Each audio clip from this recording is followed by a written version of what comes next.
Okay, तो start करते हैं। तो फर्स्ट क्वेश्चन हमारे पास है the result of a scalar triple product. तो देखिए, डाइवर्जेंस ऑफ कर्ल आपके पास जीरो होता है और कर्ल ऑफ ग्रेडियंट आपके पास जीरो होता है। तो यहाँ पर जो आंसर बनेगा डी आंसर बनेगा।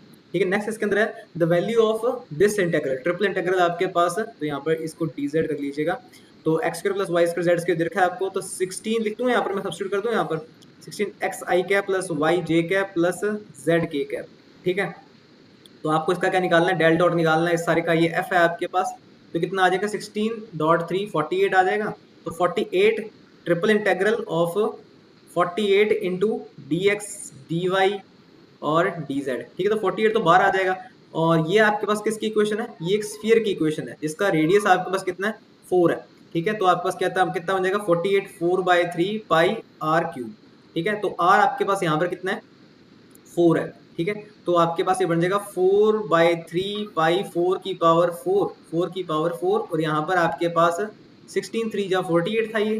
ठीक है, तो 3 से 3 कैंसिल आपके पास, तो आपके पास कितना आ जाएगा, ये 14 का ये स्क्वायर था, तो स्क्वायर 4, ये आपके पास 6 बन गया 4 6 पाई। ठीक है, तो सी ऑप्शन करेक्ट है।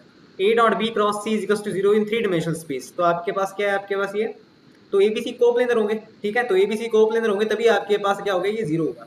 ठीक है, तो ए ऑप्शन करेक्ट है इसके अंदर। Okay, the question is the sum the difference and the cross product of two vectors A and B are mutually perpendicular to one another if the condition आपको दी हुई है आपको, तो कंडीशन आपको दी हुई है, तो देखते हैं कौन सा आंसर सही है आपके पास। तो यहाँ पर दे रखा है हमें the sum of A and B vector, the difference of A and B vector and the cross product of A and B vector, these three things should be mutually perpendicular to each other. तो एक एक करके करते हैं इसके अंदर। तो पहले A plus B dot A minus B, अगर आपके पास म्यूचुअली परपेंडिकुलर है तो आपके पास इसका आंसर क्या आना चाहिए, 0 आना चाहिए। तो इसको सॉल्व करते हैं, तो कितना आएगा आपके पास ए स्क्वायर और फिर माइनस ए बी और plus B A minus B square is equal to 0। तो ए डॉट बी और बी डॉट ए आपके पास क्या होता है, कॉम्पिटेटिव रूल फॉलो करते हैं, तो ये कैंसिल आउट हो जाएंगे।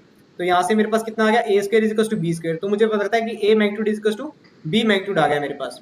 तो मतलब कि अगर ये एक दूसरे के म्यूचुअली परपेंडिकुलर होंगे तो आपके पास दोनों का मैग्नीट्यूड ए और बी का मैग्नीट्यूड सेम होगा। ठीक है, अभी तक डायरेक्शन का कुछ नहीं पता लगा है, मतलब कि डायरेक्शन आपके पास आर्बिट्री हो सकती है।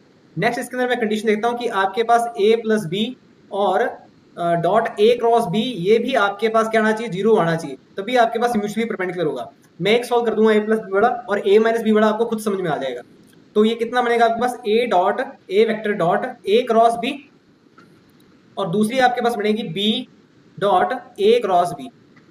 ठीक है, तो अब ये जानते हैं कि आपके पास ये दो वेक्टर होंगे ए क्रॉस बी, ये आपके पास परपेंडिकुलर होंगे, मतलब सी वेक्टर होगा। तो सी वेक्टर आपके पास जब ए वेक्टर से डॉट होगा जो कि एक दूसरे के परपेंडिकुलर ही होंगे, तो ये आपके पास 0 आ जाएगा। सेम कंडीशन यहीं पर फॉलो होगी। मतलब कि आप ये बात ध्यान रखिएगा, कभी भी आपके पास ऐसा होना ए डॉट बी क्रॉस सी।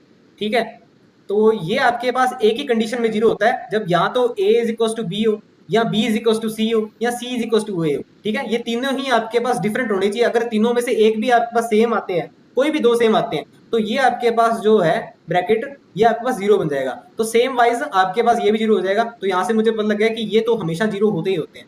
सेम कंडीशन आपके पास ए माइनस बी में भी फॉलो होगी। तो इस हिसाब से मुझे पता लग गया कि आपके पास सी ऑप्शन यहाँ पर करेक्ट बैठता है कि ए और बी का मैग्नीट्यूड सेम होना चाहिए, भले ही उसकी डायरेक्शन आर्बिट्री हो। Okay, next question, if A and B are vectors then, तो आपके पास ये ऑप्शंस गिवन है, तो एक एक करके आप सभी देख सकते हैं। वैसे तो मैं आपको बताऊं कि आपके पास ये साइक्लिक प्रॉपर्टी फॉलो करते हैं, A dot B cross C है। ठीक है, तो इसको आप लिख सकते हैं B dot C cross A. ठीक है, ये इक्वल होते हैं दोनों, और फिर आपके पास आएगा C dot A cross B. ठीक है, ये तीनों ही आपके पास इक्वल होते हैं। तो यहाँ पर अगर मैं देखूं, और मैंने आपको पिछले क्वेश्चन में ये बताया था, अगर इन तीनों में से कोई भी दो इक्वल हो जाते हैं तो आपके पास वो आंसर आपके पास क्या बनता है, 0 बनता है। जैसे अगर ए इक्वल टू बी होता है, और यहाँ पर जैसे कि मैं देख रहा हूँ कि बी ऑप्शन में A dot B cross C type की कंडीशन बन रही है, जिसमें कि दो वेक्टर्स आपके पास सेम है। यहाँ पर ए क्रॉस ए आप जानते हैं, दो वेक्टर्स का क्रॉस आपके पास 0 होता है, तो ये चीज आपके पास बराबर भी होगी और 0 भी होगा। ठीक है, तो यहाँ पर मैं बी ऑप्शन के साथ जाऊंगा। नेक्स्ट, आप volume of parallelepiped defined by vectors A B C, तो ये आप जानते हैं सिंपली आपके पास ए डॉट बी क्रॉस सी होता है। तो 6th क्वेश्चन हो गया हमारे पास। Okay, next question, A and B these vectors are given, the angle between them is. Okay, तो मैं यहाँ पर करता हूँ कि ए डॉट बी और ए बी आपके पास कॉस थीटा, और मैं लेफ्ट हैंड साइड और राइट हैंड साइड को सोल्व करूंगा, तो ए डॉट बी आप करें कितना आएगा, 832 और 18 और ये 8, और यहाँ से आपके पास magnitude of A and magnitude of B, magnitude of A तो आपके पास इतना आ जाएगा 16 9 25 25 4 29, ठीक है, और इधर आपके पास आ जाएगा 64 36 116 116, और इस साइड आपके पास कॉस चल रहा है, ठीक है।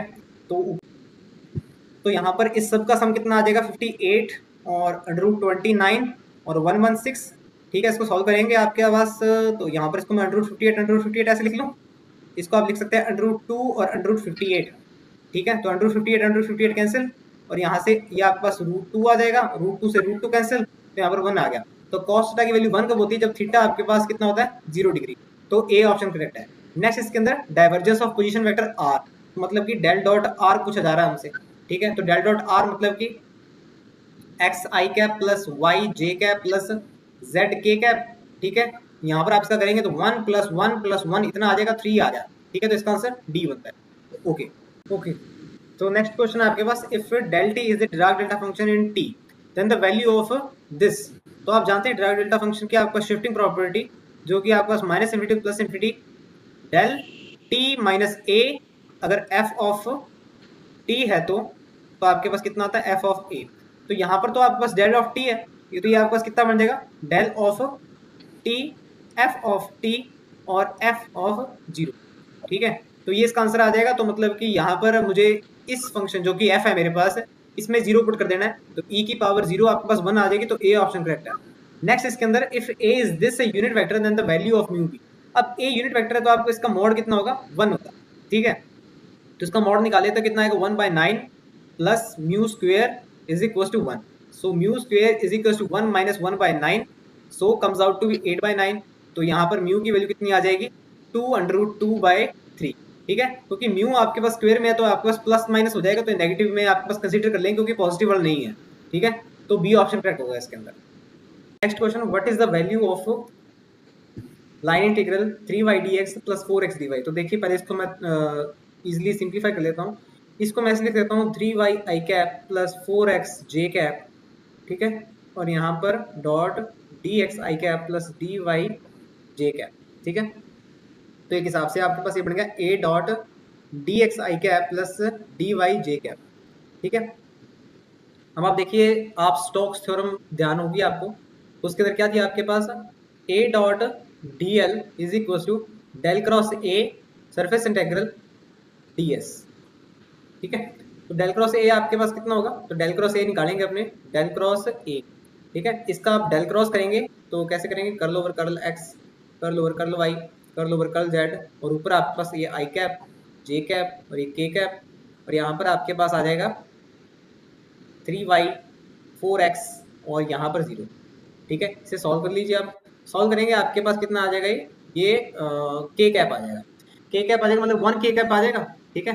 तो 1 k कैप आपके पास सही बात है, क्योंकि आपके पास डेल क्रॉस ए जो होगा आपके पास वो इसके परपेंडिकुलर होगा, ठीक है, x और y z कैप में होगा, ठीक है। तो आपके पास ये 1 बाहर आ जाएगा और यहाँ पर सरफेस इंटेग्रल होगा, surface integral of this path, ठीक है, जो ये चल रहा है आपके पास। तो कितना है आपके पास, ये स्क्वायर है, तो इसके अंदर इसका सरफेस एरिया आपके पास 1 होगा, तो इस सारे का आंसर आपके पास 1 आ गया, तो बी ऑप्शन करेक्ट है।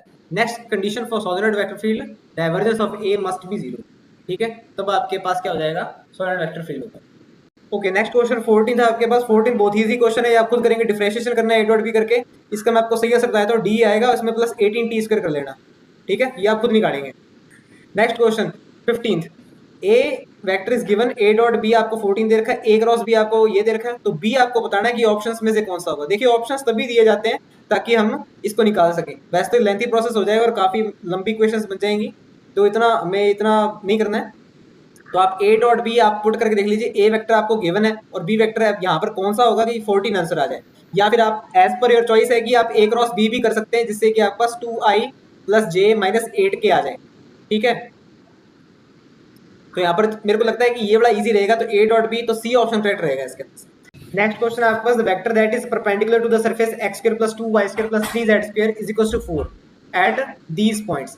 तो इसका सिंपली आप क्या निकालते हो, जो परपेंडिकुलर वेक्टर निकालने के लिए मैं करता हूँ ग्रेडियंट लेता हूँ इस सारे वेक्टर का, इस सारे आपके पास फंक्शन का, ठीक है। तो फंक्शन क्या है आपके पास, del x square plus 2 y² plus 3z² minus 4, ठीक है। इसको सॉल्व कर लीजिए आप, तो डाइवर्जेंस निकालेंगे एट द पॉइंट, ग्रेडियंट निकालेंगे एट द पॉइंट 0 1 1, ठीक है। तो आंसर आ जाएगा 4j प्लस 6k, ठीक है।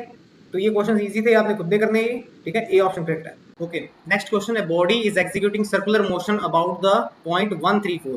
तो 134 पे मेरे पास पॉइंट है, तो उसके अबाउट क्या हो रहा है, सर्कुलर मोशन हो रहा है, और इसका रेडियस कहा जा रहा है क्वेश्चन में 5 यूनिट है, ठीक है। The direction of the acceleration of the body when it is located at this location is given by the vector. तो देखिए यहाँ पर डायरेक्शन ऑफ द एक्सेलरेशन पूछी जा रही है, तो जब ये आपके पास कहाँ पर होगा, 100 पर होगा। तो देखिए जब भी आपके पास कोई सर्कुलर मोशन होता है तो उसके अंदर क्या लगता है, सेंट्रीपिटल एक्सेलरेशन लगता है, वो भी इनवर्ड, ठीक है। तो सेंट्रीपिटल एक्सेलरेशन आपके पास अलोंग द रेडियस ही होगा, तो 134 से 100 की जो आपके पास डिस्टेंस होगी, उसकी जो डायरेक्शन होगी, वही आपके पास किसकी डायरेक्शन होगी, वो एक्सेलरेशन की डायरेक्शन होगी। तो यहाँ पर हम देख लेते हैं कितना आएगा आपके पास, तो 134 और 100 इनके बीच में आपके पास कितना हो जाएगा, 0 और 3j प्लस 4k, ठीक है। तो यहाँ पर मेरे पास ए ऑप्शन करेक्ट बैठता है। नेक्स्ट इसके अंदर क्वेश्चन है, the absolute value of the integral r cross dr। तो r क्रॉस dr, ठीक है, इसकी वैल्यू निकालनी है मुझे around equilateral triangle of side A with the origin at its centre is. तो r में यहाँ पर आपके पास xi प्लस yj, ठीक है, क्योंकि आपके पास ये 2 डायमेंशन में, और dr आपके पास क्या होगा, r is equal to dxi plus dyj। तो इनका जब r क्रॉस dr करेंगे अपने, तो r क्रॉस dr आपके पास कितना आ जाएगा, ये आपके पास आ जाएगा x dy और माइनस y dx, ये j। ओके, अब देखिए यहाँ पर मैं ग्रीन्स थ्योरम अप्लाई कर रहा हूँ। ग्रीन्स थ्योरम क्या थी आपके पास, आपको याद होगी।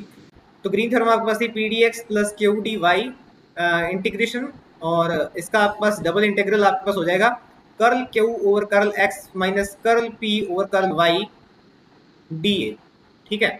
तो आपके पास देखिए ये इसी तरीके की फॉर्म बन रही है जो यहाँ पर बन रही है, तो इसको मैं यहाँ पर यूज करूंगा। तो यहाँ पर आपको पता लग गया होगा कि p की वैल्यू कितनी है, p तो आपके पास है यहाँ पर माइनस वाई, और q आपके पास है यहाँ पर x।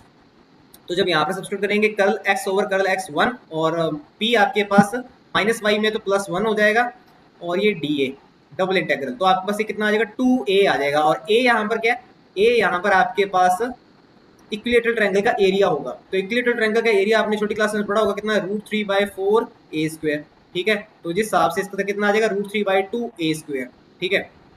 तो r क्रॉस dr की जो वैल्यू बनती है वो सी ऑप्शन करेक्ट बैठता है हमारे पास। Thank you.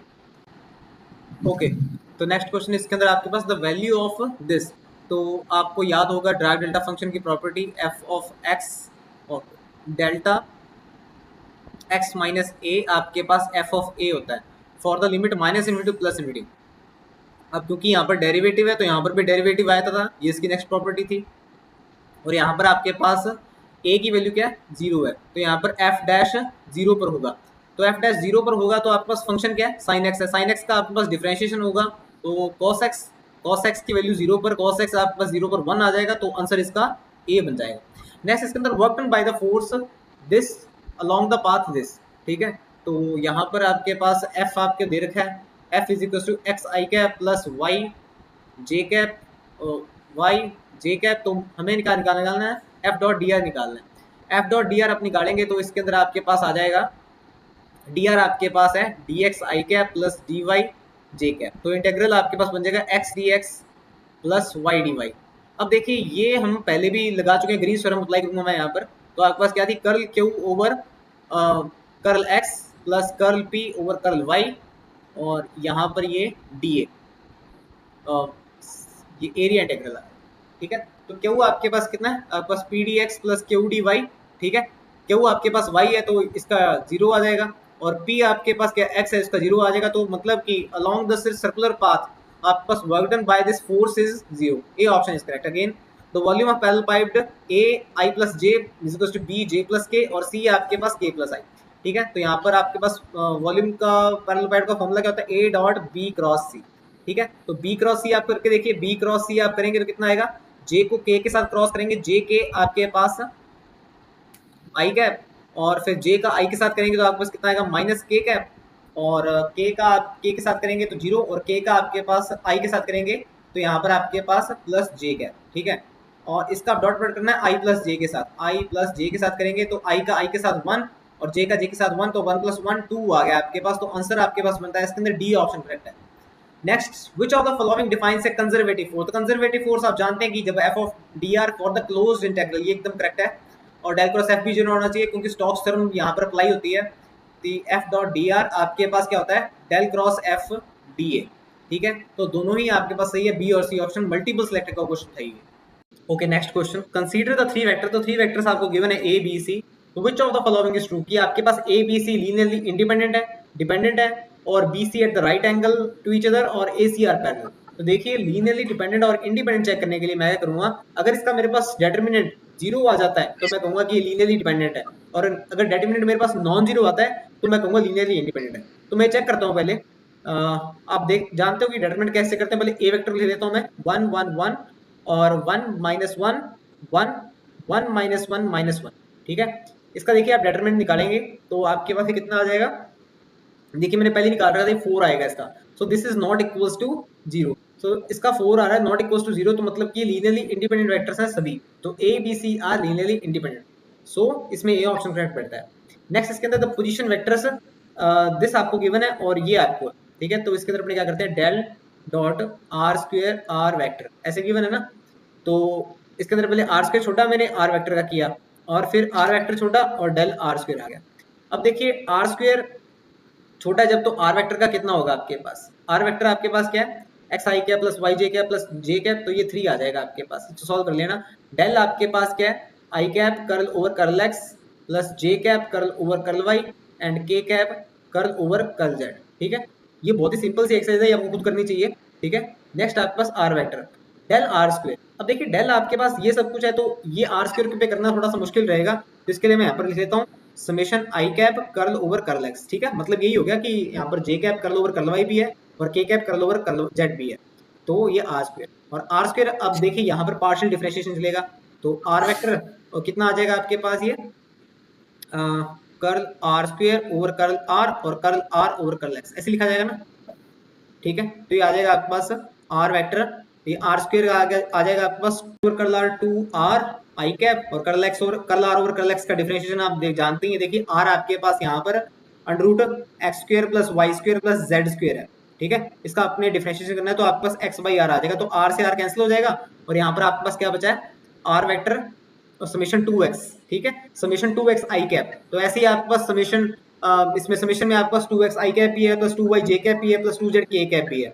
तो आपके पास ये टोटली कितना आ गया, ये 3r स्क्वायर ये बड़ा, और आपके पास r वेक्टर, और फिर इधर से आपके पास आ जाएगा 2r वेक्टर, ठीक है। तो ये कितना बन जाएगा आपके पास 5r स्क्वायर बन जाएगा। तो इस हिसाब से बी ऑप्शन करेक्ट बैठता है। इसके लिए मैं आपको एक फॉर्मूला बता देता हूँ जो कि आपको याद रखना है, मतलब कि आगे ऐसा कोई भी क्वेश्चन आ जाता है तो आपको इसमें यूजफुल रहेगा, ठीक है। तो क्वेश्चन क्या है आपके पास, जैसे कि आप पहले तो याद रखिए डेल डॉट आर एन। अब जैसे देखिए डेल डॉट आर एन आ जाता है, तो डेल डॉट आर एन का आपको याद रखना है कि आप सिंपली आर एन -2 कर देना आपने और आर वेक्टर लिख देना, ठीक है। और अगर आपके पास जैसे कि इस फॉर्मूले में आया था del dot R N R vector आया था, तो आपको लिखना है n+3 r की पावर n, ठीक है। और अगर आपके पास डेल क्रॉस आर एन का आर वेक्टर आ जाता है तो इसका 0 होता है, और अगर आपके पास डेल स्क्वायर आर एन आ जाता है तो ये n+1 r की पावर n-2 हो जाएगा, ठीक है। तो ये कुछ फॉर्मूले हैं जो कि इंपॉर्टेंट है, ये डायरेक्ट भी आ जाता है तो आपको याद रखना है इसके अंदर, ठीक है। Okay, next question, if r square is equal to x square plus y square plus z square and gradient of r the power n, so gradient आपके पास डेल ऑफ आर एन, तो i cap curl over curl x summation r of n, ठीक है। तो कितना बन जाएगा आपके पास, ये आपके पास आ जाएगा I cap N R N -1 और curl are over curl X आपके पास कितना आ जाएगा x bye are.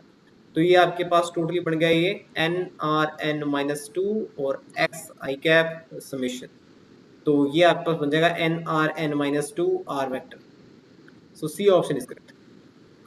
Okay, the next question is del square A. तो del square of A vector निकालना है हमें, इसको कैसे तोड़ देंगे, del dot del A तोड़ लेते हैं ऐसे, ठीक है। So del of A vector आपके पास कितना आएगा, I cap curl over curl x, A vector आपको जो गिवन है, ठीक है, तो आप जब सॉल्व करेंगे उसको तो आपके पास आएगा 3 आ जाएगा, और फिर वापस जब आपका डेल करेंगे तो 3 का आपके पास 0 आ जाएगा, तो 0 इसका आंसर होगा, ठीक है। नेक्स्ट इसके अंदर क्वेश्चन है आपके पास एफ इज दिस, ठीक है, तो ये आप खुद सोल्व करेंगे, मैं आपको बताता हूँ कि डेल क्रॉस एफ आपके पास कितने 0 आएगा, ठीक है, ये क्रॉस प्रोडक्ट है, तो ओवरऑल इसका आंसर आपके पास 0 ही रहेगा। और नेक्स्ट है for the position vector R, अच्छा हाँ, ये क्वेश्चन देखने वाला है आपके पास, तो ये देखते हैं अपने, तो कितना आपके पास divergence of r vector by are cube, ठीक है, तो इसको मैं लिख देता हूँ summation I cap curl over curl x are vector over are cube, ठीक है, इसको अपने अलग अलग करके लिख लेते हैं, ए बी प्रॉपर्टी रूल लगा देते हैं, आई कैप पहले आपके पास 1 ओवर आर क्यूब बाहर, curl over curl x are vector plus R vector फिर बाहर, और summation I cap curl over curl X 1 over are cube, ठीक है, तो इसका आपके पास आ जाएगा 3 बाय आर क्यूब, और इसका सॉल्व करोगे तो आपके पास कितना आ जाएगा -3 आर वेक्टर बाहर है आपके पास, और समेशन 1 ओवर पर आर की पावर -4 आएगा तो नीचे आर की पावर 4 आ जाएगा, और फिर curl are over curl X होएगा तो एक्स बाय आर, ठीक है, तो ये बन गया आपके पास 3 by are cube -3 R vector summation X यहाँ पर आई कैप चल रहा है, आई कैप ओवर आर की पावर 5, ठीक है, तो एक्स आई कैप आपके पास क्या बन जाएगा, आर वेक्टर ही बन जाएगा, ठीक है, तो 3 by are cube -3 R square by R 5 आ जाएगा, ठीक है, तो इसको सॉल्व करके 0 आ जाएगा, तो डी ऑप्शन इज करेक्ट है इसके। ओके, नेक्स्ट क्वेश्चन, आपको यहाँ पर यूनिट वेक्टर नॉर्मल निकालना है, तो उसका फॉर्मूला आपके पास क्या होता है, एन वेक्टर, जो आपके पास यूनिट वेक्टर नॉर्मल होगा to this surface at this points, तो आप निकालोगे यहाँ पर डेल एस और यहाँ पर डेल एस का मैग्नीट्यूड, ठीक है, तो आपको यहाँ पर ग्रेडियंट निकालना है, ग्रेडियंट ऑफ एस, ठीक है, ग्रेडियंट ऑफ एस आप ये खुद निकालेंगे, ठीक है, तो वैसे वो सिंपल सा क्वेश्चन है ये, 6x आई कैप प्लस 4 जे कैप प्लस 7 के कैप 7 -1 के कैप -1 के कैप, ठीक है, डिवाइडेड बाय इसका मैग्नीट्यूड लेंगे आप, मैग्नीट्यूड 53 आएगा, एंड एट द पॉइंट 117, तो इस हिसाब से आपके पास ऑप्शन सी सही बैठता है। Next question is if the force on some particle is given by this force, then the work done by the force is in moving the particle one complete turn along a closed curve this, ठीक है, तो अब देखिए यहाँ पर आपके पास force आपके पास एक पूरा क्लोज्ड कर्व पे लग रहा है, तो आपको निकालना है एफ डॉट डी आर, और स्टोक्स थ्योरम से मैं जानता हूँ del cross F dot D A होता है, ठीक है, सरफेस इंटीग्रल, तो डेल क्रॉस एफ जब आप निकालेंगे इसका तो उसका 2a आ जाएगा, ठीक है, और a यहाँ पर क्या है, a area of this curve, और ये कर्व आपके पास क्या इलिप्स का कर्व है, एक्स स्क्वायर 1/9 लिख देंगे और वाई स्क्वायर 1/4 लिख देंगे इज इक्वल टू 1, ठीक है, तो आपके पास x square over a square plus Y square over b square is equal to 1, तो एरिया आपके पास कितना होता है इलिप्स का पाई ए बी, ए यहाँ पर कितना 1/9 और बी कितना आपके पास 1/4, तो आपके पास कितना आ जाएगा ये, सॉरी ये आपके पास 3 है, ये आपके पास 2 है, क्योंकि स्क्वायर में होता है ना वो, तो आपके पास कितना आ गया π/3 आ गया, तो यहाँ से मेरे पास ऑप्शन बी करेक्ट पड़ता है। नेक्स्ट इसके अंदर for the given vector v1 v2 v3 what is the projection of v1 plus v3, v1 plus v3, पहले मैं v1 प्लस v3 कर देता हूँ, तो मेरे पास v1 प्लस v3 कितना आएगा 5 i cap -3 j cap plus 3 k cap, ठीक है, अब इस वेक्टर का प्रोजेक्शन मुझे v2 पर देखना है, so projection of a on b, projection of a on b आप कैसे लिखेंगे, a dot b over b magnitude, okay, तो a डॉट b निकाल लो आप पहले, आपके पास यहाँ पर ये a है यहाँ पर, ठीक है, और ये वेक्टर मेरे पास b है इस हिसाब से, तो कितना बन जाएगा आपके पास 5 6 और 6, ठीक है, और नीचे b का मैग्नीट्यूड b आपके पास ये है, तो b आपके पास आ जाएगा 144, ठीक है, रूट में, तो कितना आ जाएगा 6 6 12 5 17 17/3 आ जाएगा, तो यहाँ पर मेरे पास बी ऑप्शन करेक्ट बनता है। Okay, next question, the vector आपको गिवन है, तो ये सोलेनोइडल है, ठीक है, तो कांस्टेंट ए आपको बताना है कि ये कांस्टेंट आपके पास कितना है, ठीक है, तो मैं यहाँ पर सिंपली क्या कर दूंगा डेल डॉट, मैं इसको मानता हूँ वेक्टर को, ये आपके पास ए वेक्टर डेल डॉट ए, ये आपके पास कितना आएगा 0 आएगा, तो इसको सॉल्व कर लीजिए, कितना आएगा डेल डॉट ए करेंगे आप, इसका डाइवर्जेंस करेंगे तो 1 + 2 और plus a is equal to 0, so a is equal to -3, so answer इसके अंदर डी ऑप्शन करेक्ट है। नेक्स्ट इसके अंदर डेल स्क्वायर 1/r, देखिए ऐसा क्वेश्चन पहले भी किया था हमने, ठीक है, तो कैसे लिखेंगे आप इसे, डेल डॉट डेल 1/r, ठीक है। तो पहले मैं इसको सॉल्व कर लूँ तो कितना आएगा आपके पास, i cap curl over curl x summation, और यहाँ पर बार डेल चल रहा है आपके पास, ठीक है। तो 1/r तो कितना बन जाएगा आपके पास ये -1/r² और x/r, ठीक है। ये आपके पास चल रहा है समेशन आई, ठीक है। तो नीचे आपके पास बन जाएगा ये r वेक्टर ओवर r³, ठीक है। इतना बन जाएगा आपके पास ये।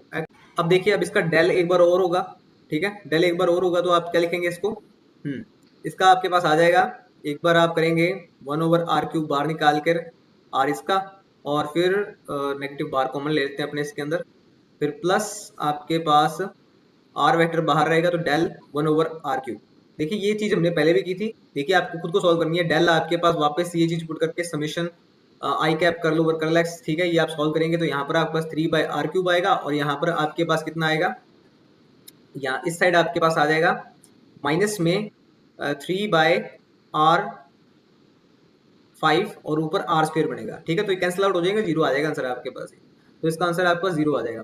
The scalar projection of the vector, तो स्केलर प्रोजेक्शन आप कैसे निकालते हो, a projection of a on this vector, so projection of a on this vector a dot B, और जिसके ऊपर कर रहे हैं हम तो मैग्नीट्यूड ऑफ बी आ जाएगा, ठीक है। तो इसको आप खुद सॉल्व करेंगे, ये सॉल्व नहीं करूंगा मैं, तो बी ऑप्शन करेक्ट है इसका। Next Stokes theorem is given bye, Stokes theorem आप जानते हैं, बहुत बार डिस्कस कर लिया हमने पहले भी। तो ए डॉट डी आर और कर्ल ऑफ ए, तो यहाँ पर सरफेस इंटीग्रल, लाइन से सरफेस इंटीग्रल में जाते हैं हम इसके अंदर, तो बी ऑप्शन करेक्ट है। तो ए बी और सी वेक्टर आपको गिवन है, then the value of the constant P, तो पी आपको फाइंड करना है, ये रहा, for these vectors to be coplanar. अगर ये कोप्लेनर है तो जरूर ही इनका A dot B cross C आपके पास क्या होगा, जीरो होगा, ठीक है। क्योंकि तीन वेक्टर है तो मैं ये प्रॉपर्टी यूज कर लेता हूँ आपके पास। तो बी क्रॉस सी आप निकाल लें, इसके अंदर कितना आएगा, आई जे के, ठीक है। तो यहाँ पर आपके पास 1 2 -3 और यहाँ पर 3p5, ठीक है। सॉल्व करें इसको, आपके पास कितना आएगा 10 - 3p, ठीक है। और जे के लिए आपके पास आएगा 5 और ये 9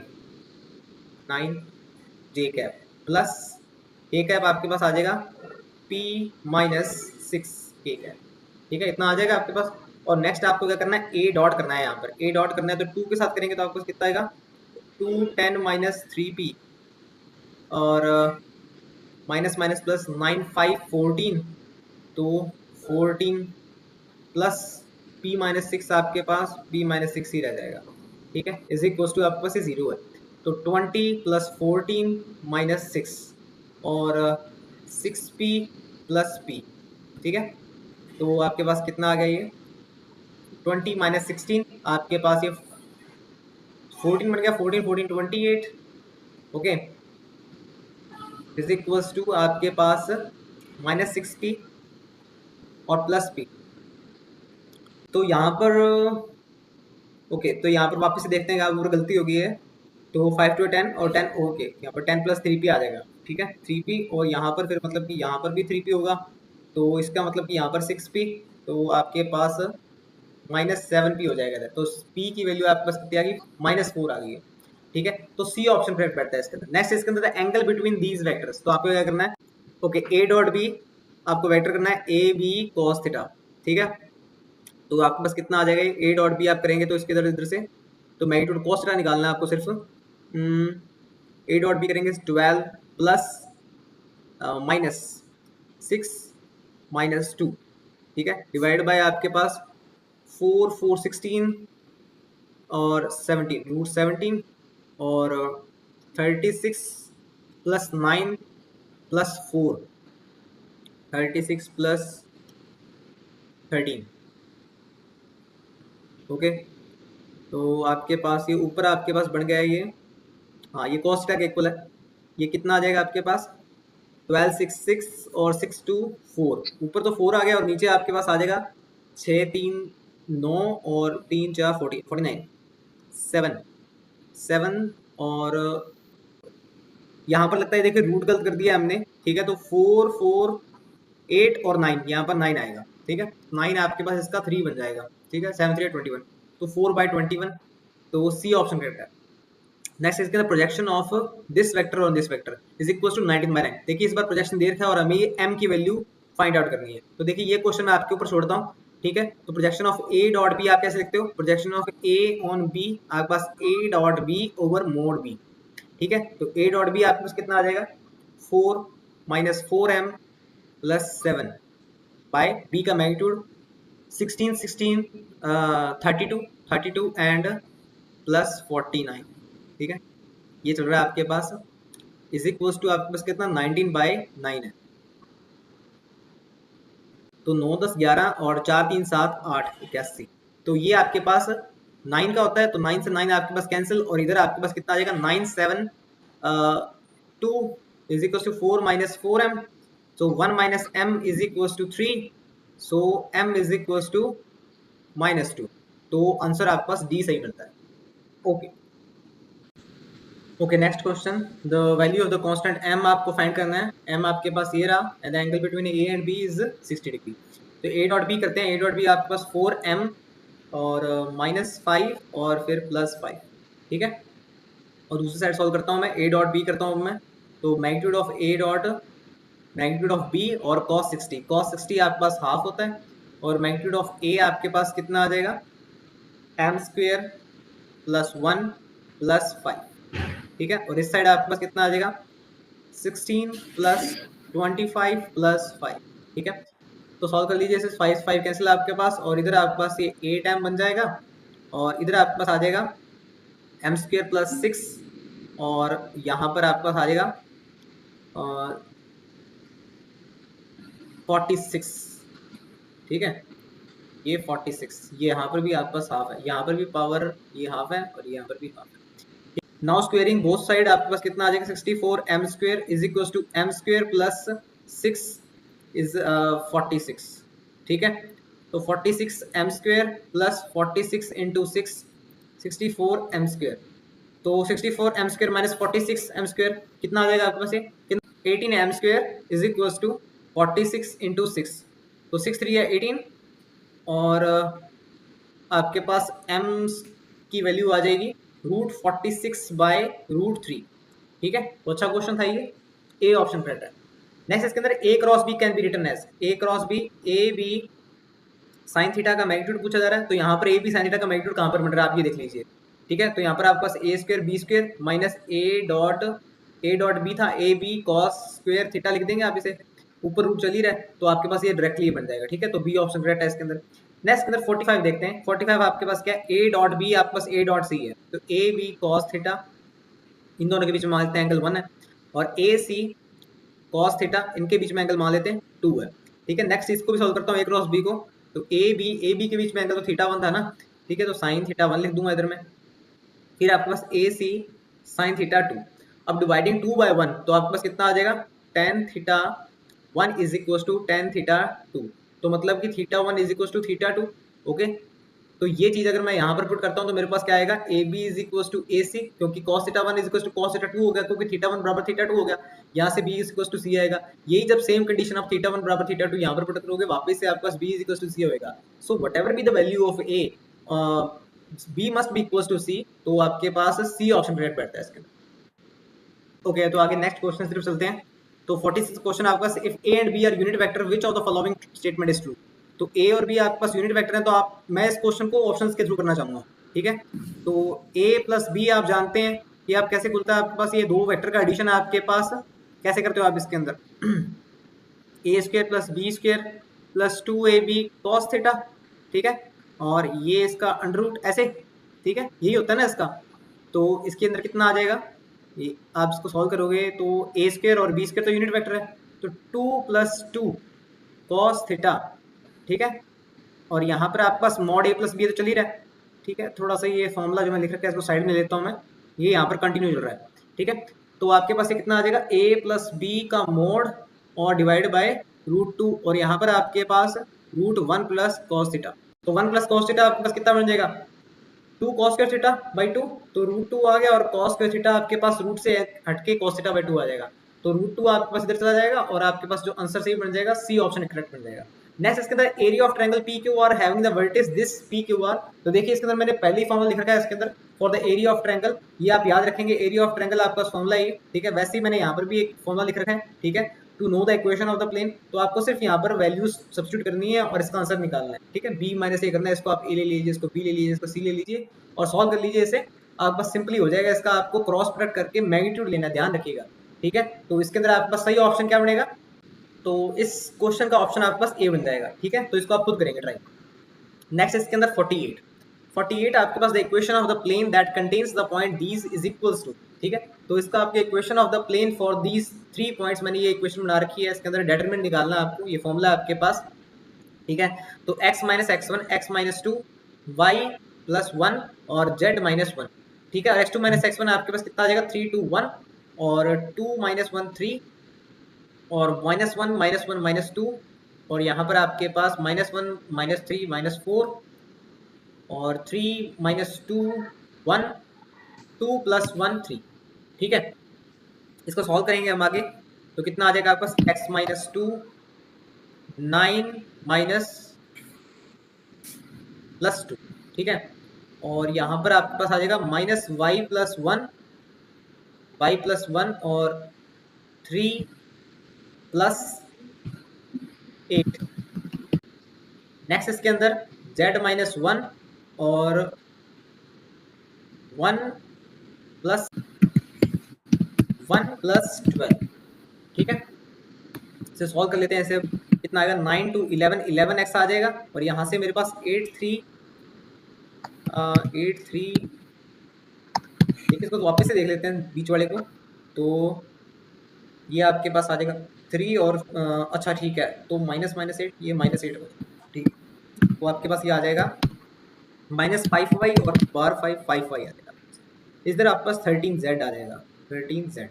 तो आपके पास जो चीज़ बच जाएगी वो आपके पास बचेगी -22 और यहाँ पर आपके पास -5 और +5 और यहाँ पर 13 -13 इज इक्वल टू 0। तो 11 + 5y + 13z, तो 13 में से 5 गए आपके पास -8 और -8 ये 30 आ गया, तो ए ऑप्शन करेक्ट बैठता है, ठीक है। ओके, नेक्स्ट क्वेश्चन आपके पास, which of the following relations is true, ठीक है। तो नेक्स्ट आपके पास which of the following relation is true, तो आपके पास इसके अंदर मैं सॉल्व करता हूँ। जैसे कि यहाँ से स्टार्ट करते हैं हम, तो B cross C cross A दे रखा है आपको, तो B क्रॉस C को मैं यहाँ पर J ले लेता हूँ, J cross C cross A, ठीक है। 3 वेक्टर्स का आपके पास क्रॉस प्रोडक्ट आप कैसे खोलते हो, क्रॉस प्रोडक्ट आपके पास खुलता है C बाहर जाएगा और J डॉट A आ जाएगा, ठीक है। फिर माइनस में आपके पास A बाहर रहेगा और J डॉट C A हो जाएगा, ठीक है। अब देखिए J आपने क्या लिया था, J आपने B क्रॉस C लिया था, J को जब आप यहाँ पर B cross C dot C लिखोगे तो आपके पास ये कितना हो गया, 0 हो गया, ठीक है। ये आप जानते हैं, तो आपके पास रह गया ये, ठीक है। तो इसको सॉल्व करते हैं हमने, C J डॉट A और C के बाहर क्या था, A क्रॉस B था, तो A क्रॉस B और डॉट इसका और यहाँ पर आपके पास है J डॉट A, ठीक है। आपको समझ में आ गया होगा ये, ओके। अब देखिए यहाँ पर डॉट चल रहा है, तो आपके पास डॉट किसी के साथ भी हो सकता है, ठीक है। तो आप यहाँ पर J डॉट A को बाहर ले लेंगे, क्योंकि आपके पास वो क्या है, वो क्या आपके पास स्केलर क्वांटिटी आएगी, ठीक है। तो यहाँ पर A क्रॉस B, तो मतलब कि ये आपके पास C के साथ होगा, ठीक है।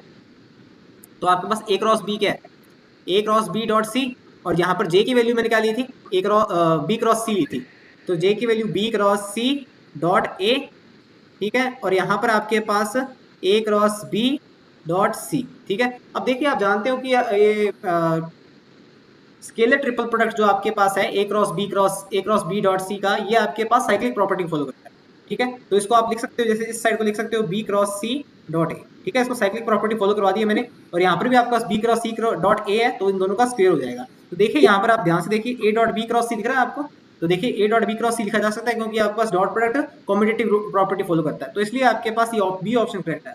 हाँ देखिए, ए ऑप्शन भी आपके पास करेक्ट बन सकता है इसका, अगर आपके पास A B C तीनों ही कोप्लेनर है। अगर तीनों ही कोप्लेनर है, जैसे कि समझाता हूँ मैं आपको, जैसे C A और B तीनों ही एक प्लेन में पड़े हैं, तो C क्रॉस A आपके पास C और A के परपेंडिकुलर होगा, और B क्रॉस C आप करेंगे तो वो इसके परपेंडिकुलर होगा, और जब दोनों क्रॉस करेंगे तो आपके पास क्या होगा, वो तो 0 हो जाएगा। पर यहाँ पर हमें क्वेश्चन में गिवन नहीं है कि आपके पास वो तीनों वेक्टर्स कोप्लेनर है या नहीं है, तो इसलिए ऑप्शन आपके पास ये अप्रोप्रिएट नहीं बनता है, आपके पास B ज्यादा अप्रोप्रिएट बनता है, जो कि मैथमेटिकली सॉल्व हो रहा है हमारे पास, ठीक है। ओके, तो यहाँ पर बी ऑप्शन करेक्ट है कुल मिला के। नेक्स्ट इसके अंदर 50th क्वेश्चन देखते हैं, 3 unit vector A B C are such that A cross B cross C √3/2 C। Okay, यहाँ पर भी मैं सेम यही प्रॉपर्टी अप्लाई करूंगा, तो आपके पास क्या आ जाएगी ये बी और फिर ए डॉट सी, ठीक है, फिर माइनस आपके पास ए डॉट बी और फिर C is equal to 3/2 C vector. अब देखिए आपके पास जो आंसर आ रहा है वो सी वेक्टर में आ रहा है, तो मतलब कि जरूर ही ए डॉट सी आपके पास क्या हो जाएगा, जीरो हो जाएगा। तो ए डॉट सी कब जीरो हो सकता है, जब आपके पास दोनों के बीच में एंगल 90 डिग्री हो। तो मतलब कि आपके पास ए और सी में मतलब कि दूसरा जो एंगल बनना चाहिए वो 90 डिग्री बनना चाहिए। तो मतलब कि ए बी सी में से कोई सही हो सकता है, डी ऑप्शन गलत हो जाता है हमारे पास यहाँ पर। अब देखिए ए डॉट बी आपके पास कितना होना चाहिए, √3/2 आना चाहिए, ठीक है। ए डॉट बी मतलब कि ए बी कॉस थीटा, ठीक है, और ए और बी यूनिट वेक्टर तो ये 1 1 हो जाएगा, ठीक है। अब मुझे कॉस का सी वेक्टर ये चाहिए, तो मुझे यहाँ पर बार नेगेटिव भी है, नेगेटिव भी है तो मुझे क्या चाहिए 150 चाहिए होगा, ठीक है। तो बी ऑप्शन करेक्ट बैठ जाएगा यहाँ पर। ओके नेक्स्ट आगे चलते हैं। इसके अंदर a particle moves along the curve x is equal to 2t² और वाई आपके पास है t² - 4t और जेड आपके पास इतना है। अब देखिए आपको एक्स वाई और जेड दे रखा है, तो मैं यहाँ पर इसका डेरिवेटिव करके इसका एक्सेलरेशन कंपोनेंट निकाल लेता हूँ। तो एक्सेलरेशन कंपोनेंट मेरे पास कितना आ जाएगा इसका, आप बोलेंगे इसका एक्सेलरेशन मतलब कि 2 बार डेरिवेटिव करने का एक्स के ऊपर, तो आपके पास पहले तो आपके पास 4t आ जाएगा और फिर आपके पास 4 रह जाएगा 4i कैप, ठीक है। नेक्स्ट आपके पास आएगा इसके अंदर 2t आ जाएगा, 2t - 4 आ जाएगा और फिर आप एक बार और करेंगे तो आपके पास 2 ही रह जाएगा, 2j आ जाएगा। फिर आप नेक्स्ट इसके अंदर जेड का करेंगे, जेड का एक बार करेंगे 3 आ जाएगा, फिर एक बार और करेंगे 0 आ जाएगा, 0k कैप। ये एक्सेलरेशन आ गया। अब देखिए the component of its acceleration at t = 0 in the direction this. अब डायरेक्शन आपको दे रखी है, ठीक है, डायरेक्शन आपको दे रखी है, तो ए डायरेक्शन तो वेक्टर ओवर मैग्नीट्यूड मतलब कि इस वेक्टर की डायरेक्शन में, ये डायरेक्शन नहीं है मतलब कि इस वेक्टर की डायरेक्शन में आपके पास एक्सेलरेशन, तो मुझे पहले डायरेक्शन निकालनी पड़ेगी। तो डायरेक्शन आपके पास क्या होगी, देखो i - 3j + 2k, ये तो वेक्टर हो गया और नीचे इसकी डायरेक्शन आपके पास मैग्नीट्यूड आएगा, तो 1 + 9 + 4, ठीक है, 9 10 14 आपके पास i कैप - 3j + 2k 14। अब देखिए ए वेक्टर और उसके साथ डायरेक्शन, ठीक है, ये कर देंगे तो आपको वो एक्सेलरेशन मिल जाएगा जो कि इस डायरेक्शन में होगा, ठीक है, इस वेक्टर के डायरेक्शन में होगा। ओके एट t = 1, ठीक है, तो वो तो हमें पुट करने की जरूरत नहीं है कोई। तो इन दोनों का आपके पास क्या हो जाएगा, डॉट हो जाएगा, ठीक है। तो डॉट करते हैं अब इसका 4 और फिर आपके पास एक आएगा 6, नेक्स्ट आपके पास 0 हो जाएगा, तो 4 6 आपके पास √14, तो -2/√14। तो इस हिसाब से आपके पास जो आंसर सही बनता है वो बी ऑप्शन सही बनता है। ओके तो 52 क्वेश्चन देखते हैं। Unit tangent vector on the curve, आपके पास कर्व आपको दे रखा है at the point where t = 2, ठीक है। तो आपके पास कितना बन जाएगा ये, तो टेंजेंट वेक्टर निकालनी है। टेंजेंट वेक्टर आपके पास क्या होती है, डेरिवेटिव करते हैं एक बार, ठीक है।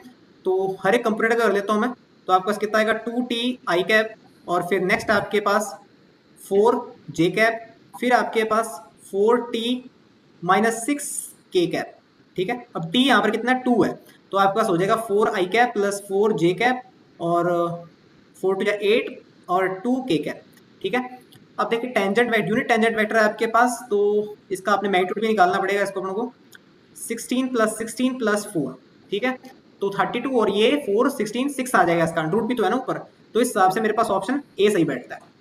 नेक्स्ट इसके अंदर the unit vector perpendicular to the surface this at the point these, ठीक है। तो इसके परपेंडिकुलर आपके पास एन डायरेक्शन और परपेंडिकुलर आप निकालोगे इसके अंदर, तो हम जानते हैं कि पहले हम ग्रेडियंट निकालते हैं, ग्रेडियंट और आपके पास डेल एस इसका मैग्नीट्यूड, ठीक है। तो पहले आई ग्रेडियंट निकाल लेते हैं, इसका कितना आएगा 2xi cap + 2yj cap + 2 minus का है सॉरी -2zk कैप, और आपके पास एक्स वाई जेड की वैल्यू कितनी है 4 2 3 है, तो आपके पास कितना आ जाएगा 8i कैप + 4j कैप और -6k कैप, ठीक है। नीचे इसका मैग्नीट्यूड हो जाएगा, तो मैग्नीट्यूड कितना होगा आपके पास 64 + 16 + 36, तो ये आपके पास आ जाएगा √116, ठीक है। तो √116 आपके पास बन जाएगा √29 और √4, तो √29 × 2 लिख देंगे इसे, ठीक है। तो इस हिसाब से बस आपके पास आंसर बन जाएगा बी ऑप्शन करेक्ट है। नेक्स्ट इसके अंदर वैल्यू ऑफ टी, तो टी की क्या वैल्यू होनी चाहिए कि आपके पास ये तीनों वेक्टर जो है आपके पास लीनियरली डिपेंडेंट हो जाए। देखिए आपको बताया था अगर आपके पास डिटरमिनेंट का जो आपके पास डिटरमिनेंट अगर आपके पास वो 0 आ जाए तो लीनियरली डिपेंडेंट है, अगर नॉन जीरो आए तो आपके पास लीनियरली इंडिपेंडेंट है। अब क्योंकि मुझे कह रखा है कि आपके पास लीनियरली डिपेंडेंट है ये, तो मतलब कि जरूर ही इसका जो डिटरमिनेंट आ रहा होगा वो आपके पास क्या होगा 0 होगा, ठीक है। तो आइए बस इसे सॉल्व ही करना है। डिटरमिनेंट आपके पास 0 है तो टी की वैल्यू निकाल देते हैं, तो 1 - t का क्यूब आ जाएगा आपके पास 0, तो मतलब कि टी की वैल्यू आपके पास कितनी आ गई है 1 आ गई है, तो ए ऑप्शन करेक्ट बैठता है यहाँ पर, ठीक है। 55th क्वेश्चन आपके पास, तो आपको वेक्टर दे रखा है p, ठीक है, in the coordinate system I, J, K, the axes are rotated anti-clockwise in the y axis। अब देखिए जब आपके पास कोई वेक्टर रोटेट किया जाता है, ठीक है, उसके हिसाब से आपके पास जो इसके लिए रोटेशन मैट्रिक्स होती है वो आप जानते हो, अगर नहीं जानते हो तो मैं आपको बता देता हूँ। तो आपके पास होती है कोस थीटा, और क्योंकि y के अराउंड रोटेट हो रही है तो वो आपके पास कंपोनेंट ऐसे के ऐसे रहते हैं, ठीक है, साइन थीटा, कोस थीटा और माइनस साइन थीटा, ठीक है। तो ये कंपोनेंट आपके पास, अब क्योंकि जो p वेक्टर है आपके पास रोटेट हो रहा है, ठीक है, तो हम इसको क्या करेंगे, एक नया वेक्टर आपके पास बनेगा रोटेशन होने के बाद, तो आपके पास ry डॉट p हो जाएगा, तो मतलब कि is equal to cos theta, theta आपके पास यहाँ पर 60 है, तो ये भी मैं पुट कर देता हूँ यहाँ पर साथ के साथ ही, ठीक है। तो आपके पास 60 पे आपके पास ये बन जाएगा हाफ, और सभी जगह 60 पुट कर दीजिए आप, ये एक्सरसाइज आप खुद कीजिए, ठीक है। ये इतना हो जाएगा 0 1 0, ये तो पुट कर ही लेता हूँ मैं, और यहाँ पर आपका √3/2 और ये हाफ, और यहाँ पर आपके पास ये p आपके पास वेक्टर आ जाएगा 2 3 2, ठीक है। इसे सॉल्व कर लीजिए आप, ठीक है। तो इसके अंदर जो आपके पास आंसर बनेगा वो बी आंसर बनेगा, ये आपने खुद में सॉल्व करना है, ठीक है, ये मैं नहीं कर रहा हूँ। 56 आपके पास, आप इसे सॉल्व करेंगे, सोलेनोइडल वेक्टर है, तो आप मुझे बताइए कि ए क्या होगा, तो डेल डॉट ए कर देना और ए की वैल्यू निकाल देनी है। ये कुछ ऐसा क्वेश्चन पहले भी किया था, तो ये आपके ऊपर है। नेक्स्ट इसके अंदर 57वां क्वेश्चन कि बताना है कि कौन सा वेक्टर फील्ड आपके पास फाइनाइट कर्ल शो करता है। अब जैसे देखिए पहला ऑप्शन अगर मैं देखूं तो यहाँ पर आपके पास यूनिफॉर्म फील्ड है, ठीक है, कोई चेंजेस देखने को नहीं मिल रहे हैं, तो इसका आपके पास रोटेशन पे कोई लेना देना नहीं है, तो आपके पास कर्ल इसका 0 होगा। यहाँ पर देखूं तो मैग्नीट्यूड आपके पास बी ऑप्शन में चेंज हो रहा है, पर यहाँ पर रोटेशन कुछ नहीं है, तो कर्ल 0 होगा। यहाँ पर देखूं तो यहाँ पर आपका यहाँ तो कन्वर्ज कर रहा है या डाइवर्ज कर रहा है, मतलब कि एक सेंटर से आपके पास ये फील्ड इंक्रीज कर रही है या फिर आपके पास यहाँ पर डिक्रीज हो रही है ये, ठीक है, ऐसे कह सकते हैं। तो इसमें भी कोई रोटेशन नहीं है, तो कर्ल 0 होगा। पर यहाँ पर डी ऑप्शन में आपके पास क्या है, ये सर्कुलर फील्ड आपके पास शो हो रही है, सर्कुलर फील्ड है तो मतलब कि इसमें रोटेशन पॉसिबल है, तो इसका फाइनाइट कर लूंगा, तो डी ऑप्शन एकदम करेक्ट होगा इसके अंदर। Thank you.